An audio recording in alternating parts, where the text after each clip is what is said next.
नमस्ते, मैं हूं किशोर अजवाणी। आर्मेनिया और अजरबैजान की लड़ाई जिस मोड़ पर पहुंच गई है, वहां से तीसरा विश्व युद्ध बस एक कदम ही दूर है। दोनों देशों ने अभी युद्ध का ऐलान नहीं किया है। लड़ाई अभी नागोर्नो कराबाख तक सीमित है, जिसे रिपब्लिक ऑफ अर्त्साख भी कहा जाता है। अजरबैजान इसे अपना हिस्सा बताकर आर्मेनिया समर्थक विद्रोहियों पर हमले का दावा कर रहा है, जबकि आर्मेनिया का आरोप है कि अजरबैजान की सेना नागोर्नो कराबाख में आर्मेनियाई ईसाइयों को निशाना बना रही है। इसके लिए अजरबैजान को तुर्की और पाकिस्तान जैसे देशों ने खुला समर्थन दे दिया।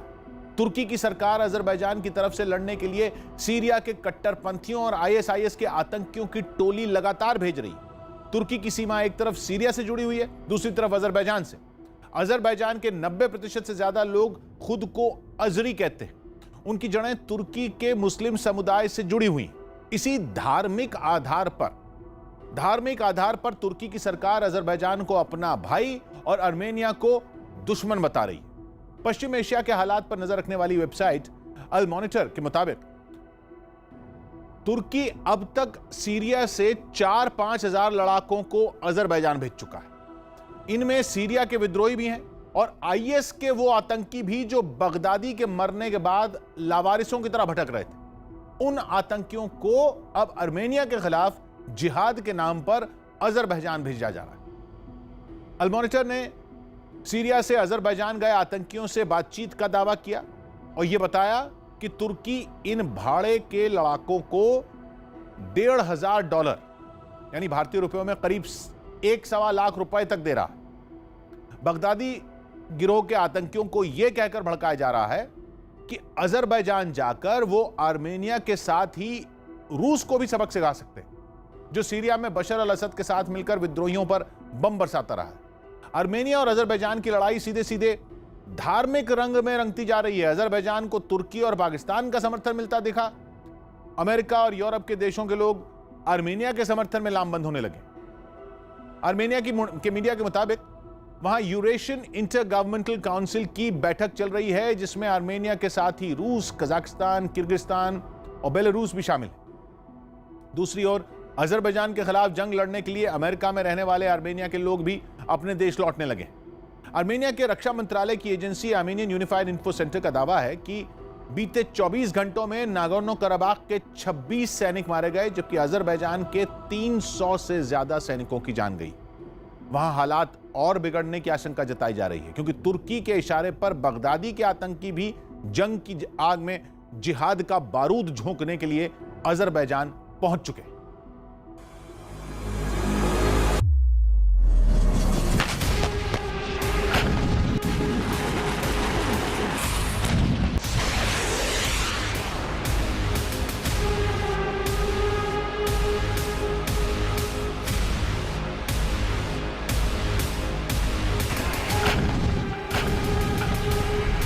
we are facing is an Azerbaijani-Turkish international terroristic attack on Nagorno-Karabakh. Armenia Azerbaijan की जंग में बगदादी के शैतान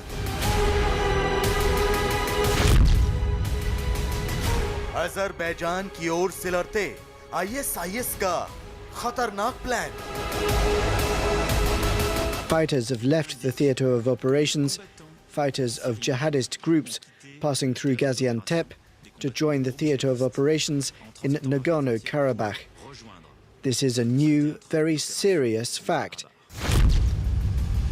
अजरबैजान और आर्मेनिया को सीरिया बनाने की साजिश।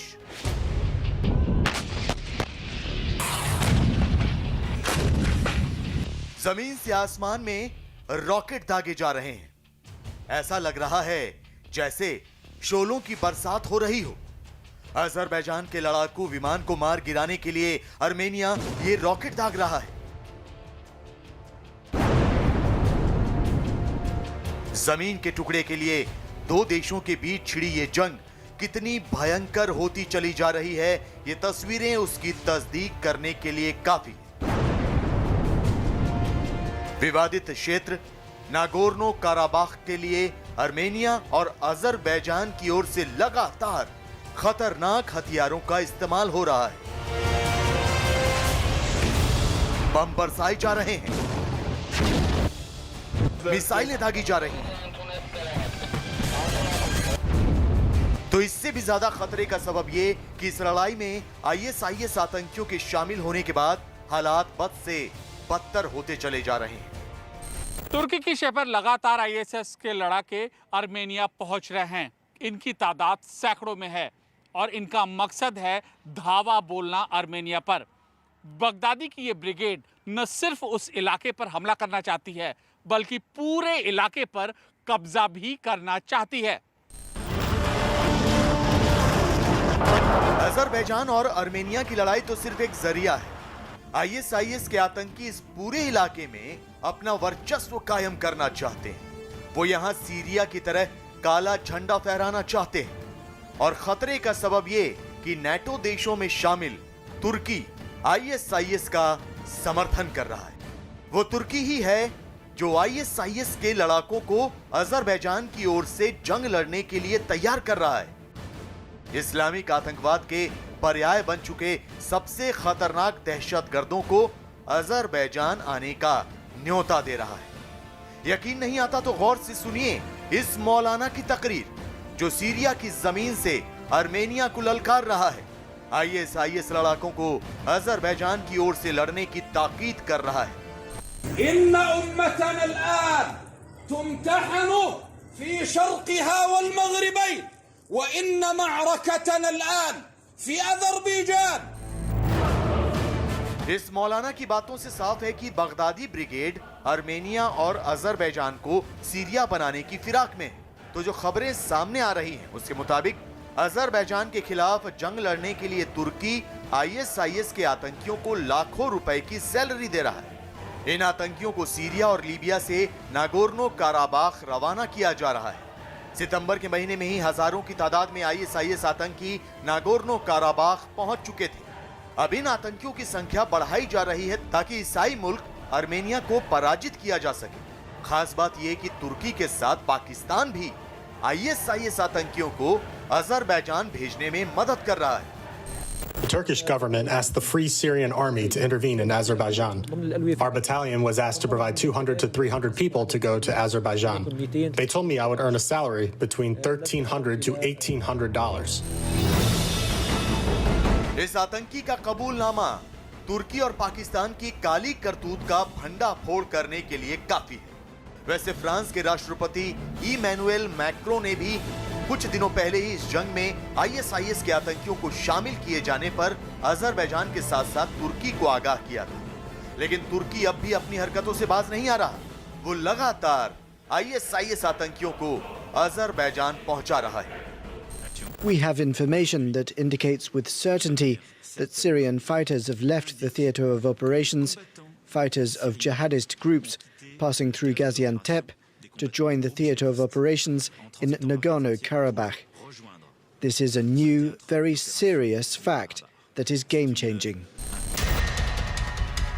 किलिंग मशीन के नाम से कुख्यात आईएसआईएस अगर आर्मेनिया और अजरबैजान की लड़ाई के जरिए इस इलाके पर काबिज हो जाता है तो इसके नतीजे क्या होंगे ये किसी से छिपे नहीं है। कैस्पियन सागर से गैस और तेल की पाइपलाइन यूरोप की तरफ जाती है। वो कॉरिडोर जहां तनाव बढ़ रहा है यहां से उसकी दूरी ज्यादा नहीं है। ऐसे में अगर इस इलाके पर आईएसआईएस का कब्जा हो गया तो ये पूरा कॉरिडोर तबाह हो सकता है। इससे तेल और गैस की आपूर्ति पर असर पड़ सकता है। अब इसके अंदर आईएसआईएस का रोल जो है बहुत अहम हो जाता है क्योंकि आईएसआईएस कोई मुल्क की सेना नहीं है। ये बिल्कुल एक अलग किस्म का आतंकवादी संगठन है जिसका कोई मुल्क नहीं है। तो ऐसे जब नॉन स्टेट एक्टर्स जब इस पूरे खेल के अंदर कूदते हैं तो पिन पॉइंट करना, किसी मुल्क को उसका दोषी करार देना, ये बहुत मुश्किल है। अब समझिए कि तुर्की और पाकिस्तान आखिरकार अजरबैजान को जिताने के लिए आईएसआईएस आतंकियों का सहारा क्यों ले रहे हैं। अगर उन्हें इस्लामिक मुल्क अजरबैजान की इतनी ही फिक्र है तो वो खुलकर सामने क्यों नहीं आते, जंग के मैदान में खुद क्यों नहीं कूद जाते। दरअसल इसके पीछे एक बहुत बड़ी साजिश है। तुर्की आईएसआईएस के आतंकवादियों का इस्तेमाल करता है जबकि पाकिस्तान अपने यहां मौजूद इस्लामिक दहशतगर्दों का। ये दोनों देश बखूबी जानते हैं कि पारंपरिक लड़ाई में जीतना मुश्किल है, लिहाजा इस्लाम पर खतरे का झूठा खौफ दिखाते हैं। ये दोनों देश धार्मिक एकजुटता का भावुक कार्ड खेलते हैं। तुर्की पाकिस्तान मुस्लिम देशों को बाकी देशों के खिलाफ भड़काते हैं। यह बात अलग है कि तुर्की और पाकिस्तान से ज्यादा ऐसे मौकों का फायदा आईएसआईएस जैसा आतंकी संगठन उठाता है, जो मदद का हाथ बढ़ाता है और फिर उसी हाथ से दोस्ती का गला घोंट देता है। तो शायद यही वजह है कि बार बार तुर्की और आईएसआईएस आर्मेनिया अजरबैजान के बीच छिड़ी जंग में घी डालने का काम कर रहे हैं। आर्मेनिया और अजरबैजान का इलाका नहीं है, यहां पर दागिस्तान भी है, यहां पर चेचनिया भी है। तो ये इलाका एक बहुत ही बड़ा एक इलाका है, जिसके अंदर काफी सारे जो डिस्पैरिटीज हैं और काफी सारी खिलाफ वर्जियां हैं। और इसके चलते अगर ये इलाका अशांत होता है तो पूरा खित्ता जो है अनस्टेबल हो जाएगा। तुर्की और पाकिस्तान की कारगुजारियों पर अमेरिका समेत तमाम शक्तिशाली देशों को कदम उठाना चाहिए, वरना ये मुल्क इस्लामिक कट्टरपंथ को पूरी दुनिया पर थोपने के लिए किसी भी हद तक जा सकते हैं। आर्मेनिया और अजरबैजान में छिड़ी जंग के जरिए आईएसआईएस के शैतानों को एक बार फिर जिंदा कर सकते हैं। आर्मेनिया और अजरबैजान की जंग अगर और लंबी खिंची तो इसमें कई देश उतर सकते हैं, जिसके बाद एक बड़ी तबाही को कोई नहीं रोक सकेगा। इसलिए इस जंग को जल्द खत्म कराने की कोशिशें भी तेज हो गई हैं। इसमें कुछ कामयाबी मिली है रूस के राष्ट्रपति पुतिन को, जिन्होंने आर्मेनिया और अजरबैजान के विदेश मंत्रियों को मॉस्को में बातचीत के लिए राजी कर लिया है। लेकिन इस बातचीत के बाद जंग का क्या रुख होगा और इस बातचीत को लेकर दुनिया क्यों सहमी हुई है, यह देखेंगे ब्रेक के बाद। अजरबैजान और आर्मेनिया की लड़ाई अभी खुले युद्ध में नहीं बदली है। लड़ाकू विमानों से बम बरसाए जा रहे हैं, मिसाइलें दागी जा रही हैं, तोप और टैंकों का जमकर इस्तेमाल हो रहा है, लेकिन युद्ध का ऐलान अभी नहीं हुआ है। फिर भी इस लड़ाई को तीसरे विश्व युद्ध की दस्तक माना जा रहा है, क्योंकि लड़ाई का मुद्दा और दुनिया का माहौल पहले और दूसरे विश्व युद्ध जैसा ही है। इतिहास के पन्ने पलट कर देखिए, 1914 में ऑस्ट्रिया और हंगरी एक ही देश थे, जिनका बोस्निया और हर्जेगोविना पर कब्जा था। वहां के लोगों को सर्बिया का समर्थन हासिल था। ऑस्ट्रिया हंगरी और बोस्निया हर्जेगोविना के लोगों के बीच राष्ट्रवाद का टकराव ही पहले विश्व युद्ध की वजह बना था। ऑस्ट्रिया के युवराज थे फ्रांस फर्डिनेंड की बोस्निया के एक विद्रोही ने हत्या कर दी। उसी के एक महीने बाद ऑस्ट्रिया हंगरी ने सर्बिया के खिलाफ युद्ध का ऐलान कर दिया। जर्मनी का तब ऑस्ट्रिया के साथ गठबंधन था, सर्बिया का रूस के साथ था, रूस का फ्रांस के साथ था, फ्रांस का ब्रिटेन के साथ। इसलिए ये तमाम देश युद्ध में घुसते चले। दूसरा विश्व युद्ध भी दूसरे की जमीन पर कब्जा और अपनी नस्ल को सर्वश्रेष्ठ साबित करने की होड़ में ही शुरू हुआ था। जर्मनी के तानाशाह हिटलर ने पोलैंड पर हमला करके नाजी मूल के लोगों का दबदबा बढ़ाने की कोशिश की। फौरी तौर पर तो दूसरे विश्व युद्ध की वजह यही थी, आर्यन मूल। हालांकि इसकी जड़ें पहले विश्व युद्ध से ही जुड़ी थी। आर्मेनिया और अजरबैजान का झगड़ा भी पहले विश्व युद्ध के अंत के तुरंत बाद शुरू हो गया था। यह लड़ाई भी आर्मेनियाई मूल के ईसाई और तुर्क मुस्लिम मूल के अजरी लोगों के बीच रेशियल सुप्रीमेसी यानी नस्लवादी श्रेष्ठता का ही। इन दोनों देशों के साथ भी आसपास के देश लामबंद हैं। आर्मेनिया को फ्रांस, इटली, अमेरिका का समर्थन है, तो अजरबैजान को तुर्की उकसा रहा है। तुर्की की मौजूदा सरकार वहां की जनता को तुर्की के ऑटोमन एम्पायर का दौर वापस लाने का सपना दिखा रही है। वहां के राष्ट्रपति रेसिप तय्यिप एर्दोगान इस्लामिक देशों के संगठन का नेता बनने का सपना पूरा करना चाहते हैं, इसलिए धर्म के नाम पर अजरबैजान को शह दे रहे हैं। आशंका यही है कि आर्मेनिया और अजरबैजान में किसी भी देश ने जंग का ऐलान किया तो दूसरे देश जाने अनजाने इस जंग में कूदने के लिए मजबूर हो जाएंगे। ईरान को ही देख लीजिए, ईरान की सीमा आर्मेनिया और तुर्की दोनों से जुड़ी हुई। ईरान ने चेतावनी दे दी है कि अगर दोनों देशों की लड़ाई में उसकी सीमा में गलती से भी कोई बम गिरा तो ठीक नहीं होगा। अमेरिका और ईरान का 36 का आंकड़ा है। ईरान के मैदान में आते ही अमेरिका दखल देने से नहीं चूकेगा। वहीं जॉर्जिया के साथ भी आर्मेनिया और अजरबैजान की सीमा जुड़ी हुई है। जॉर्जिया की रूस के साथ 2008 में लड़ाई हो चुकी है और रिश्ते अब भी तनाव भरे ही हैं। आर्मेनिया और अजरबैजान की जंग की आंच में झुलसकर जॉर्जिया ने कोई कदम उठाया तो रूस को न चाहते हुए भी युद्ध में सक्रिय होना पड़ेगा। रूस का आर्मेनिया के साथ रणनीतिक समझौता है, जबकि अजरबैजान के साथ भी उसके रिश्ते अच्छे हैं। इसलिए रूस अब दोनों देशों की सुलह कराने में जुट गया है। रूस की पहल पर आर्मेनिया और अजरबैजान की सरकारें बातचीत के लिए तैयार हो गई हैं। दोनों देशों के बीच शांति की ये आखिरी उम्मीद है। ये उम्मीद टूटी तो दुनिया पर तीसरे विश्व युद्ध का कहर टूटने का खतरा कई गुना बढ़ जाएगा।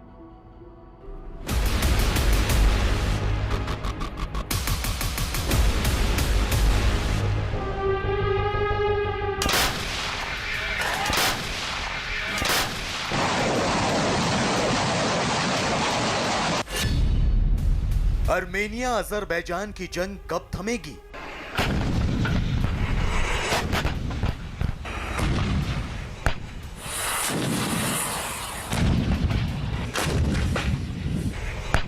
Ну что ж, это трагедия. Мы очень переживаем, потому что и Азербайджан, и Армения, Нагорный Карабах – это все территории, на которых проживают не чужие нам люди. क्या रूस बुझा पाएगा जंग की आग?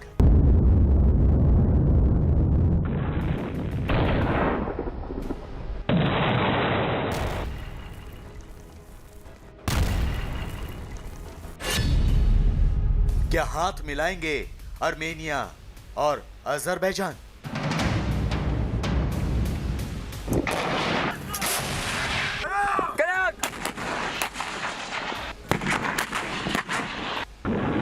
जंग की इन तस्वीरों ने पूरी दुनिया में तहलका मचा रखा है। हर तरफ धुएं का गुबार है, हर तरफ हाहाकार है, हर तरफ इमारतों में दरार है, हर तरफ युद्ध की विभीषिका झेल रहे लोगों की चीख पुकार है। ना अजरबैजान बाज आ रहा है, ना आर्मेनिया रुक रहा है। कोई किसी का हेलीकॉप्टर गिरा रहा है।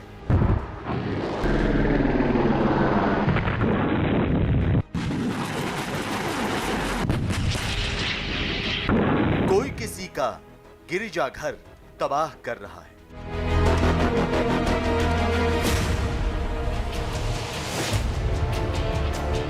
पारंपरिक लड़ाई में प्रतिबंधित हथियारों का भी इस्तेमाल हो रहा है और अत्याधुनिक हथियारों से लैस ये दोनों मुल्क हमलावर रुख अख्तियार किए हुए। शांति स्थापित करने के लिए कई देशों ने अजरबैजान और आर्मेनिया को समझाया, लेकिन ये दोनों मुल्क नहीं माने। लड़ाई अब भी बदस्तूर जारी है। नागोर्नो काराबाख के लिए युद्ध अब भी चल रहा है। ऐसे में सवाल ये कि ये जंग कब तक चलेगी? क्या इसका कभी अंत होगा? आर्मीनिया और अजरबैजान के बीच जंग को रोकने के लिए रूस खुलकर सामने आ गया है। उसने पहले ही दोनों देशों के बीच शांति स्थापित करने की पहल की थी। अब रूस की अपील पर दोनों देशों के प्रतिनिधि आपस में बातचीत करने के लिए तैयार हुए हैं।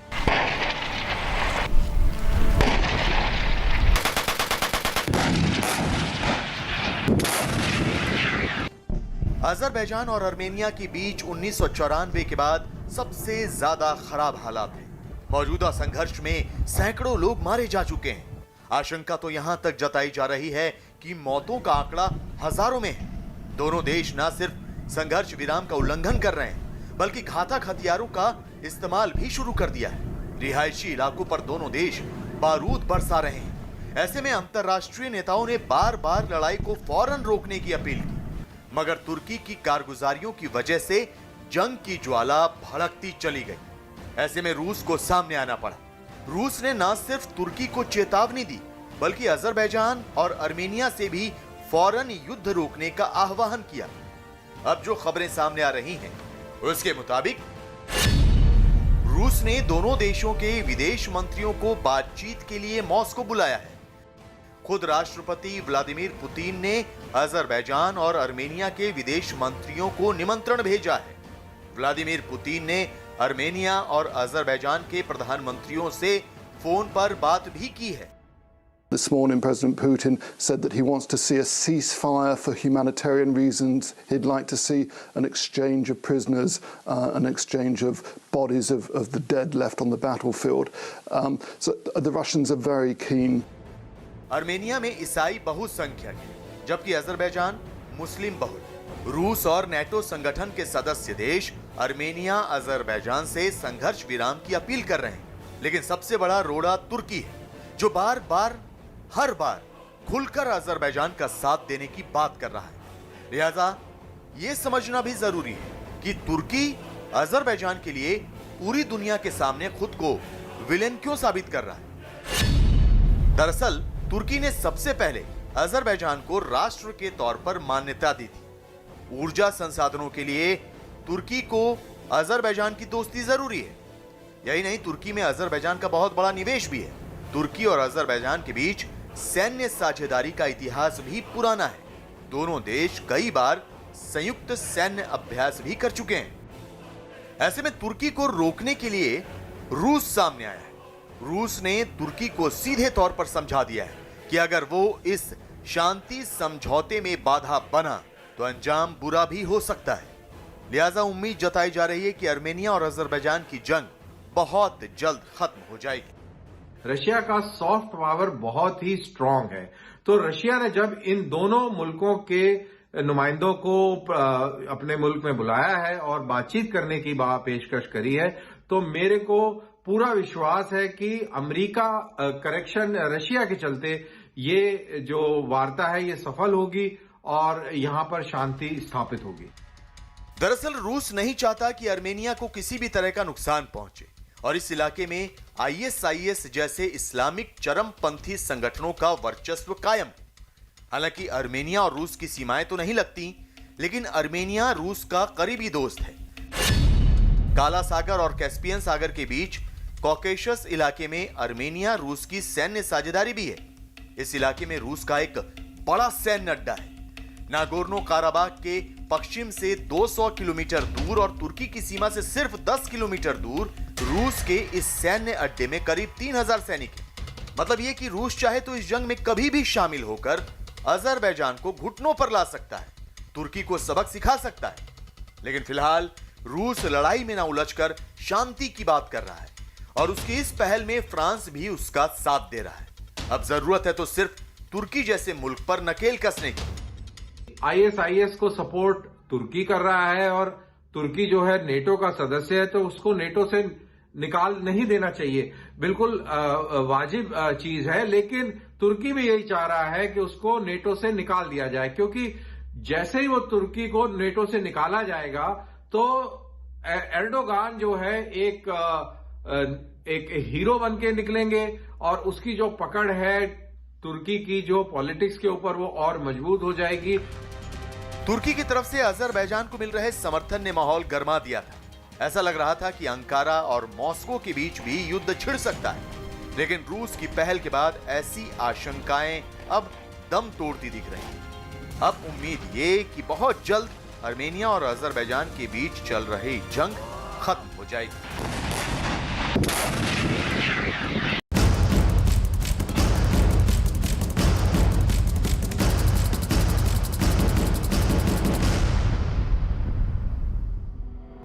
चीन में शी जिनपिंग की सरकार LAC पर अपनी सेना की औकात देखने के बाद ये भारत के खिलाफ प्रॉक्सी वॉर यानी छद्म युद्ध की साजिश में जुट गई। जैसे पाकिस्तान ने जम्मू कश्मीर के कुछ नौजवानों को गुमराह करके आतंकवादी बनाया, उनकी आड़ में ISI और पाकिस्तान की फौज ने हमले किए। अब वही रणनीति शी जिनपिंग आजमाना चाहते हैं। इसके लिए वो तिब्बत में रहने वाले चीनी मूल के कुछ बौद्ध नागरिकों को मोहरा बना सकते हैं।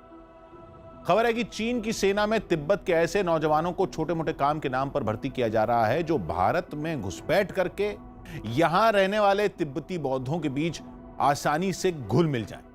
चीन की सेना तिब्बत में रहने वाले ऐसे ही नौजवानों को हथियार चलाने और आतंकी हमले करने की ट्रेनिंग दे रही है। इनका इस्तेमाल भाड़े के आतंकियों के तौर पर किया जा सकता है। भारत में चीन के आतंकियों की घुसपैठ कराना बहुत मुश्किल भी नहीं। लद्दाख से रोड के जरिए करीब 700 किलोमीटर, हवाई मार्ग से सिर्फ 250 किलोमीटर दूर हिमाचल प्रदेश का धर्मशाला है, जहां तिब्बत से आने वाले बौद्ध शरणार्थियों को आराम से पनाह मिल जाती। तिब्बत के हजारों लोग नेपाल में भी शरण लिए हुए हैं और नेपाल के रास्ते तिब्बती मूल के चीनी आतंकियों को भारत में भेजने में चीन को बिल्कुल दिक्कत नहीं होने आने वाली। चीन अब तक भारत में नक्सलियों, माओवादियों, पूर्वोत्तर राज्यों के उग्रवादी संगठनों के जरिए गड़बड़ी फैलाने की कोशिश करता था, लेकिन अब वो अपने तैयार किए आतंकियों की भारत में घुसपैठ कराना चाहता है। पाकिस्तान की तरह वो भी आतंकियों को अपनी सेना के स्ट्रेटेजिक एसेट के तौर पर इस्तेमाल करने का मन बना चुका है। वैसे भारत के लिए चीन की नई चाल है, लेकिन दूसरे देशों में गड़बड़ी फैलाने के लिए ऐसी हरकत चीन पहले भी कर चुका है। भारत और चीन दोनों के पड़ोसी देश म्यांमार की सेना ने 2015 में आरोप लगाया था कि उत्तरी म्यांमार में चीन की सेना भाड़े के आतंकवादी भेज रही है। तब साउथ चाइना मॉर्निंग पोस्ट में लॉरा झाओ ने लिखा था कि म्यांमार के उत्तरी हिस्सों में वहां के विद्रोहियों के साथ लड़ने के लिए चीन के लड़ाकों को भेजा गया है, जिन्हें ट्रेनिंग और हथियार चीन की सेना देती है। म्यांमार में तब लोकतंत्र बहाल हुए 4 साल ही बीते थे और चीन नहीं चाहता था वहां लोकतंत्र मजबूत हो। म्यांमार में चीन के लड़ाकों की कमान पेंग जियाशेंग नाम के एक आतंकी सरगना के हाथों में थी। ऐसा दावा म्यांमार की सरकारी मीडिया ने ही किया था। अपना चेहरा छिपाने के लिए तब चीन की सरकार ने उसी पेंग जियाशेंग का बयान ग्लोबल टाइम्स में छपवाया और म्यांमार के आरोपों से पल्ला झाड़ लिया। भाड़े के लड़ाकों का इस्तेमाल करने का यह फायदा भी चीन को पाकिस्तान ने ही सिखाया था। उनका जैसे चाहे इस्तेमाल करो, पोल खुलते ही मुकर जाओ। उसी रणनीति के तहत तिब्बत में रहने वालों को शी जिनपिंग आतंकी बना रहे हैं, ताकि वो पकड़े भी गए तो चीन आसानी से झूठ बोलकर बच निकले।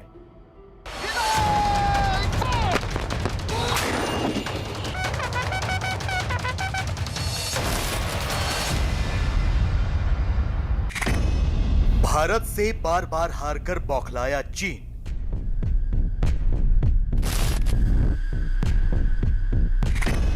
पराजय से पस्त लाल सेना ने डाले हथियार।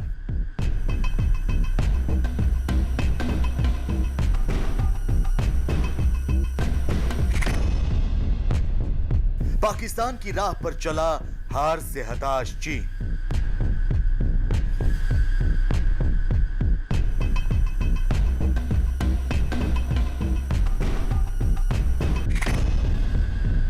अब चीन ने शुरू की आतंक की फैक्ट्री।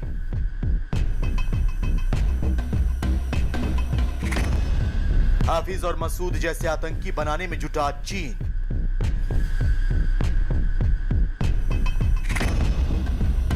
शी जिनपिंग की आतंकी डायरी का पर्दाफाश।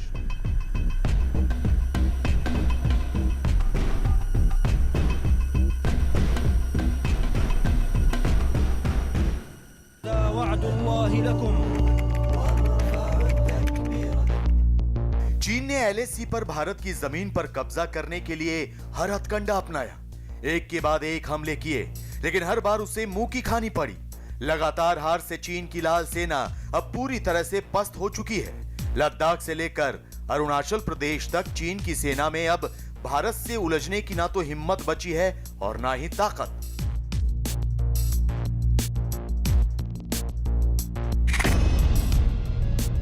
भारतीय सेना से हर मोर्चे पर पटखनी खाने के बाद चीन को यह समझ में आ चुका है कि वो भारत से सीधा मुकाबला नहीं कर सकता। हार की वजह से चीन की सेना के हौसले पस्त हो चुके हैं। चाल और चालाकी के सभी पैतरे नाकाम होने के बाद बौखलाया चीन पाकिस्तान के रास्ते पर निकल पड़ा है। न्यूज़ 18 इंडिया को मिली एक्सक्लूसिव जानकारी के मुताबिक चीन ने भी अब वैसे ही टेरर कैंप खोलने शुरू कर दिए हैं, जैसा कि पाकिस्तान में दशकों से चलते आए हैं। पाकिस्तान के आतंकी हाफिज सईद और मसूद अजहर के टेरर कैंप दुनिया बरसों से देख रही है। इन्हीं कैंपों में तबाही और बर्बादी मचाने वाले आतंकी तैयार किए जाते हैं, लेकिन चीन में ऐसा पहली बार हुआ है। न्यूज़ 18 को मिली खुफिया जानकारी के मुताबिक चीन में आतंकी कैंप ही नहीं बनाए गए हैं, बल्कि आतंकियों की खेप तैयार होनी भी शुरू हो चुकी है। चीन की आतंकी साजिश के बारे में न्यूज़ 18 को मिली बेहद सनसनीखेज जानकारी के मुताबिक चीन ने आतंकी तैयार करने शुरू कर दिए हैं। चीन की लाल सेना ने आतंकियों को ट्रेनिंग देने के लिए पाकिस्तान की तरह ही आतंक के कैंप बनाए हैं।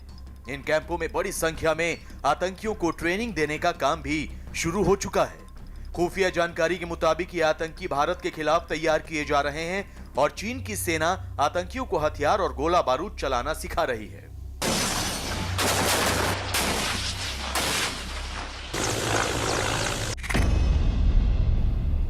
अब तक पाकिस्तान की सेना ही आतंकियों को तैयार करने का काम करती थी।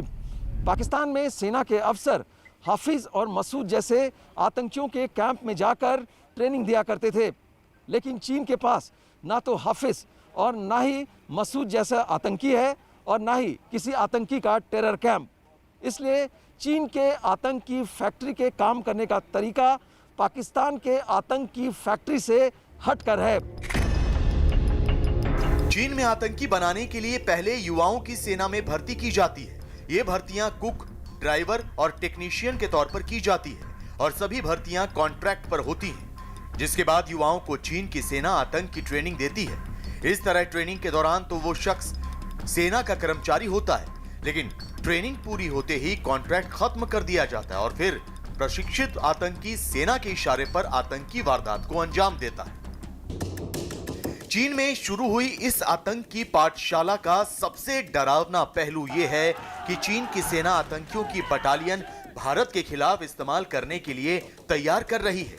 चीन के आतंकी फैक्ट्री का जो ब्लूप्रिंट न्यूज 18 को मिला है, उसका सबसे चौंकाने वाला पहलू यह है कि चीन ने अपने बनाए आतंकियों की भारत में घुसपैठ की तैयारी भी कर ली है और एक बेहद खौफनाक साजिश के तहत इसे अंजाम दिया जा रहा है।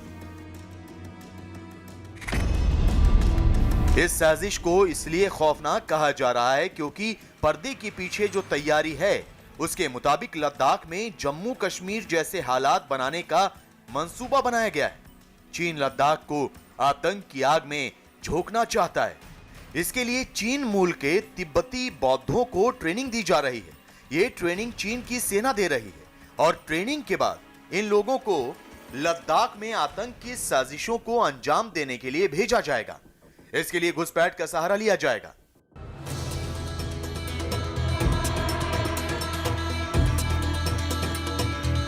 लाल सेना ने चीन मूल के तिब्बती बौद्धों को लद्दाख में आतंकी साजिशें अंजाम देने के लिए चुना है। यह कदम भी बेहद सोच समझकर उठाया गया है क्योंकि ये वो लोग हैं जो लद्दाख के वातावरण से अच्छी तरह वाकिफ होते हैं और लद्दाख के मुश्किल मौसम में खुद को आसानी से ढाल सकते हैं। इसके अलावा भी इन लोगों को चुनने के कई कारण हैं। तिब्बत में बसे तिब्बती बौद्धों को आतंक के लिए तैयार कर रहा है। वो उनको लुभाकर पहले चीनी सेना में ले रहा है और बाद में आतंक की ट्रेनिंग देकर उनको भारत में भेजना चाहता है। ये चीन की चाल है, लेकिन ये चीन की चाल कभी भी कामयाब नहीं होगी। चीन के आतंक के कैंप में जो आतंकी तैयार किए जा रहे हैं, उन्हें खास तौर पर लद्दाख में आतंकी साजिशें अंजाम देने के लिए तैयार किया गया है। भारत और चीन की सीमा लगभग 4000 किलोमीटर लंबी है और ये भारत के 5 राज्यों से लगती है, लेकिन चीन हमेशा लद्दाख में ही अशांति फैलाने की कोशिशें कर रहा है। इसकी सबसे बड़ी वजह है लद्दाख का अलग केंद्र शासित प्रदेश बनाया जाना। चीन हमेशा से इसका विरोध करता आया है। चीन के विदेश मंत्रालय ने तो लद्दाख के वजूद पर ही सवाल खड़ा कर दिया है। लद्दाख को आतंक की आग में झोंकने के लिए चीन जिन लोगों को ट्रेनिंग दे रहा है, उन्हें हथियार और गोला बारूद चलाने के अलावा लद्दाख के बारे में भी समझाया गया है। इसके साथ ही उन्हें लद्दाख की स्थानीय भाषा भी सिखाई गई है ताकि घुसपैठ के बाद लद्दाख पहुंचने पर चीन के शैतान आम लोगों के बीच घुल मिल जाए, क्योंकि लद्दाख को लेकर चीन की साजिश काफी लंबी है और वो इसे धीरे धीरे अंजाम देना चाहता है। चीन लद्दाख में भय का माहौल पैदा करना चाहता है। लद्दाखियों के मन में डर पैदा करना चाहता है। शांति प्रिय लद्दाखियों को डराना चाहता है। शांति प्रिय लद्दाखियों को भारत के खिलाफ करना चाहता है। उनको भारत के खिलाफ बहकाना चाहता है। इसलिए वो लद्दाख में आतंक फैलाना चाहता है।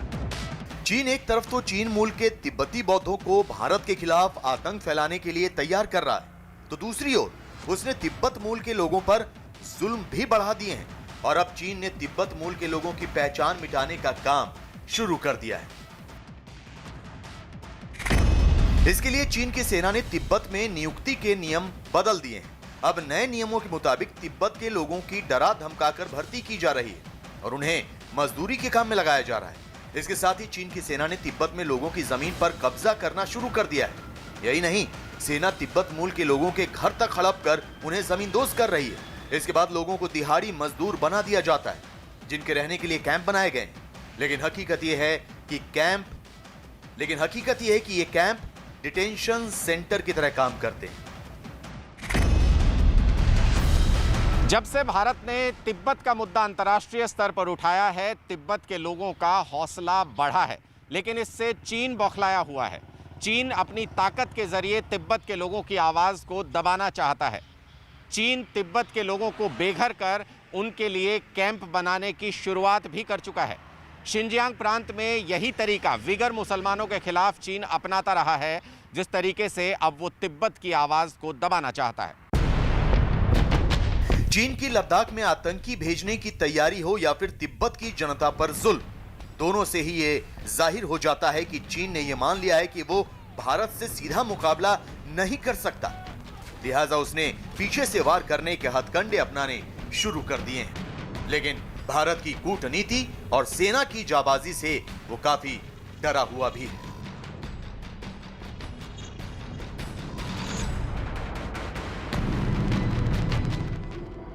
चीन की सेना ने भारत की पीठ पर वार करने का एक और प्लान बनाया है। लद्दाख में अपनी ताकत का घमंड टूटने के बाद अब चीन दिखाने के लिए तो एलएसी के पार अपनी सेना के तंबू गाड़े बैठा। चीन का सरकारी मुखपत्र ग्लोबल टाइम्स फोटो छापकर बखान कर रहा है कि तिब्बत में भारत की सीमा पर आधुनिक टेंट भेज दिए गए। दावा किया जा रहा है कि इन टेंटों को लगाना उखाड़ना आसान होगा। साथ ही शून्य से भी 50 डिग्री के नीचे के तापमान में भी ये टेंट चीन के सैनिकों को सर्दी से मरने नहीं देंगे। ग्लोबल टाइम्स का दावा है कि भारत की सीमा पर तैनात सैनिकों तक राशन, पानी और कपड़े पहुंचाने के लिए पीपल्स लिबरेशन आर्मी पहली बार ड्रोन की मदद ले रही। ऐसे 10 ड्रोन वहां तैनात किए गए जो बॉर्डर पर गश्त कर रहे हैं। चीन के सैनिकों तक एक बार में 25 किलो तक सामान पहुंचा सकते हैं। माना जा रहा है कि यह सब तमाशा चीन के सैनिकों का जोश बढ़ाने के लिए किया जा रहा है, जो तिब्बत में तैनाती के नाम पर ही रोने लगे थे। देखी थी ना तस्वीरें, रोने लगे थे। साथ ही चीन का सरकारी मीडिया ऐसी खबरों और तस्वीरों के जरिए वहां के लोगों को यह भरोसा भी देना चाहता है कि चीन लद्दाख में लंबी जंग के लिए तैयार है।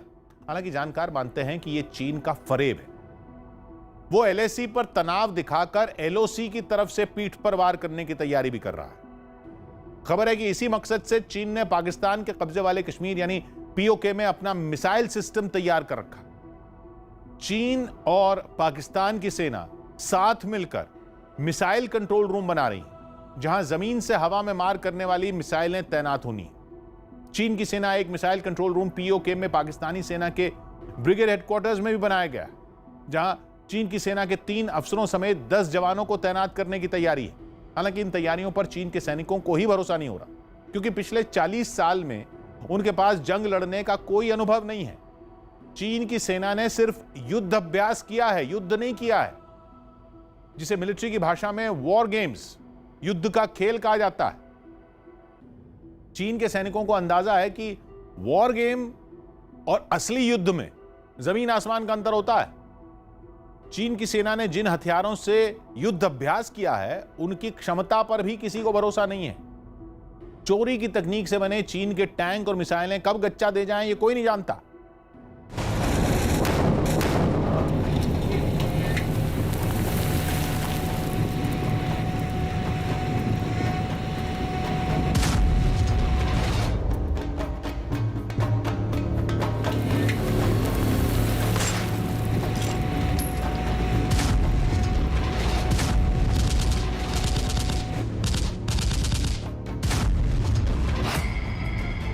भारत से सीधी जंग में हारा चीन अब आतंकियों के भरोसे वार की कोशिश। लद्दाख के अमन में आग लगाने की साजिश। एलएसी पर डरे चीन का नया ड्रामा शुरू।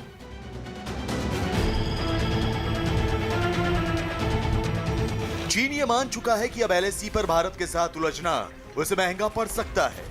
चीन ने एलएसी पर भारत की जमीन पर कब्जा करने की नीयत से ही गलवान में घमासान किया।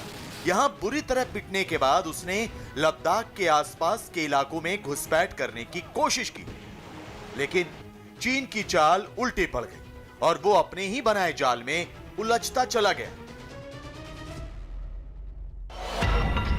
कुछ महीने पहले तक जो चीन भारत की जमीन हथियाने की साजिश रच रहा था, अब उसकी ये हालत हो गई है कि उसे डर सता रहा है अपनी ही जमीन गंवाने का। दरअसल भारतीय सेना के हाथों चीनी सेना को मिली शिकस्त के बाद उन तमाम जगहों पर लोगों का हौसला बुलंद हो गया है जहां पर चीन ज्यादती कर रहा था, और सभी ने चीन के खिलाफ मोर्चा खोल दिया है। इसके चलते अब चीन को ये डर सताने लगा है कि कहीं LAC पर उसी के पांव न उखड़ जाएं और वो अपनी ही जमीन न गंवा बैठे। LAC पर जमीन गंवाने के चीन के डर का पर्दाफाश उसी की ताजा हरकतों से हुआ है, क्योंकि चीन ने LAC पर वो काम शुरू कर दिया है जो उसने आज तक नहीं किया था। दरअसल LAC पर सर्दियों का मौसम जानलेवा होता है। ऊंची ऊंची चोटियों पर तापमान -50 डिग्री तक चला जाता है। इसलिए अब तक सर्दियों में चीन की सेना ऊंची पहाड़ियों को छोड़ देती थी। सर्दियां आने पर बर्फ से बचने के लिए चीन की सेना निचले इलाकों में चली जाती थी, लेकिन इस साल ये परंपरा टूट रही है। चीन की सेना इस साल सर्दियों में ऊंची पहाड़ियों से नहीं हटेगी। इसलिए LAC पर सर्दियों से निपटने के लिए चीन की सेना ने खास इंतजाम करने शुरू कर दिए हैं। ऊंची ऊंची चोटियों पर सर्दियों के मौसम पर बने रहने के लिए तैयारी तेज कर दी गई है। न्यूज़ 18 को मिली जानकारी के मुताबिक चीन LAC पर सर्दियों से निपटने के लिए ऐसे इंतजाम पहले कभी नहीं किया करता था। चीनी सेना लगातार ऊंची पहाड़ियों पर जरूरी सामान पहुंचा रही है। यही नहीं, इससे पहले इतनी बड़ी तादाद में चीनी सेना इन ऊंची पहाड़ियों पर कभी नहीं देखी गई। LAC पर सर्दियों में चीन की साजिश के बारे में न्यूज़ 18 को जो जानकारी मिली है, उसके मुताबिक चीन की सेना न सिर्फ सर्दियों के लिए जरूरी सामान जुटा रही है, बल्कि सर्दियों में होने वाली दुर्घटनाओं से निपटने का भी इंतजाम किया जा रहा है। इसके लिए चीन की लाल सेना LAC पर स्नो टेंट लगाने का काम कर रही है। इसके साथ ही गैस और डीजल से गर्म रखने वाले शेल्टर बनाए जा रहे हैं। साथ ही भारी मात्रा में डीजल पहुंचाया जा रहा है। इसके अलावा चीन की सेना ने सीमा पर -50 डिग्री में गर्म रखने वाले उपकरण भी मंगा लिए हैं, और सर्दियों के लिए विशेष कैंटीन तैयार की गई है। सोने के लिए विशेष स्लीपिंग बैग लाए गए हैं। इतना ही नहीं, चीन की सेना ने बर्फबारी और बर्फीले तूफान में दुर्घटना होने से जख्मी सैनिकों के लिए विशेष अस्पताल भी बनाना शुरू कर दिया है। इन अस्पतालों में सेना के विशेष डॉक्टर तैनात किए जा रहे हैं।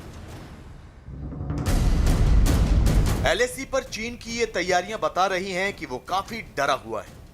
इसी डर की वजह से वो इस बार LAC पर उन चोटियों से भी हटने के लिए तैयार नहीं है जो इससे पहले सर्दियों में चीन की सेना छोड़कर चली जाया करती थी। इससे साफ हो जाता है कि दशकों से दूसरे देशों की जमीन हड़पने वाले चीन को पहली बार अपनी जमीन भी खोने का डर सताने लगा है। कि उसकी सेना को सर्दियों में ऊंची पहाड़ियों पर रहना पड़ेगा, क्योंकि भारत ने साफ कर दिया है कि जो पहले घुसा था उसे पहले निकलना पड़ेगा।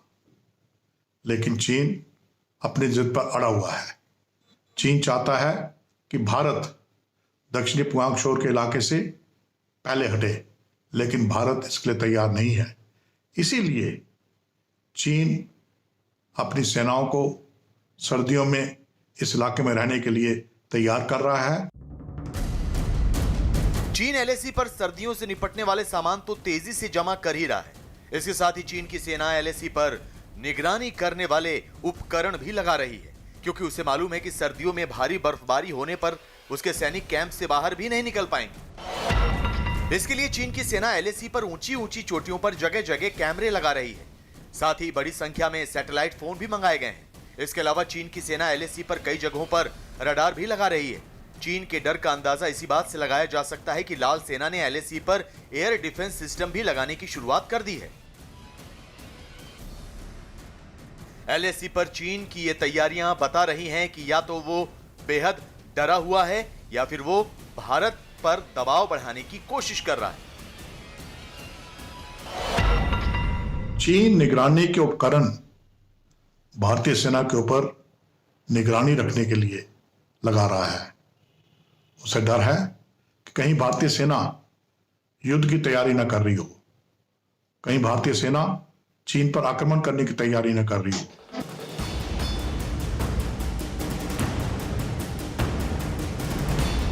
चीन की सेना के लिए सर्दियों में एलएसी की परिस्थितियों से निपटना बेहद चुनौती भरा होगा।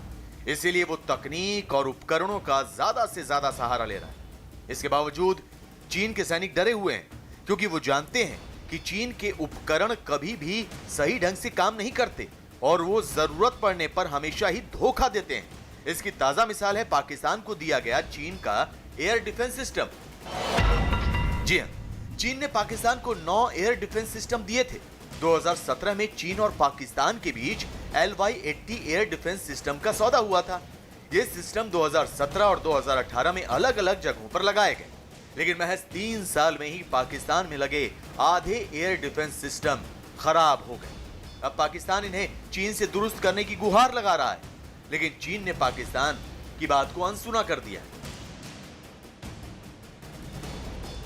भारत को नुकसान पहुंचाने के लिए चीन और पाकिस्तान ने अपनी पूरी ताकत लगा दी। दोनों की दोस्ती ही भारत के विरोध की बुनियाद पर टिकी है, लेकिन चीन इसका फायदा उठाकर लगातार पाकिस्तान को चूना लगा रहा है, जबकि चीन ने भारत को छेड़कर अपने ही पैर पर कुल्हाड़ी मार दी।